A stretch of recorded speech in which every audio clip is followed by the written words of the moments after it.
Hi, everybody. Nancy Atkins here at Atkins Family Law. I have 3 reasons why people end up getting divorced.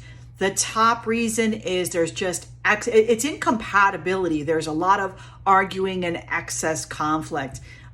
Just because you're not feeling each other, right? You don't get each other and you argue to argue, right? And that's the incompatibility issue that I'm talking about. So, I'm big into energy, and if the energy isn't flowing and there's a lot of conflict and a lot of discourse, then you probably have an incompatibility issue in your relationship. And then you have to start thinking about whether divorce is right for you.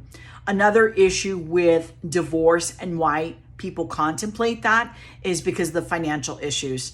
That's another, it's just financial problems, right? Either you're living above your means or you're not making enough, or it's the way that you're spending money. One person wants to spend it on a car, or the other person wants to spend it on a trip, or the other person wants to spend it on, I don't want to say education. That's a good thing, right? But there's it's really differences of opinion in terms of here's the money that we have and what are we going to do with it, right? And then you have to wonder, because there's a lot of conflict with that. So it tends to be money issues that come into play as well.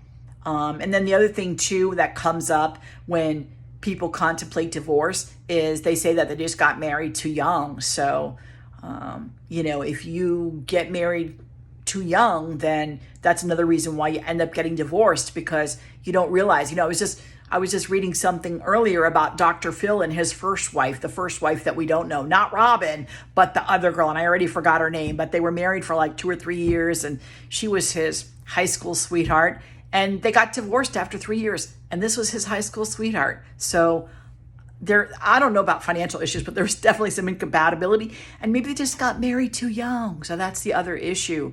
If you guys jump right into it because you're just loaded up with bliss and hormones, and you're like, this is what I want to do forever, and then you're like, 2 or 3 years later going, maybe not, then maybe divorce is right for you. So if you think that divorce is right for you, you want to further the conversation about what is appropriate for you, then please do not hesitate. Give me a call.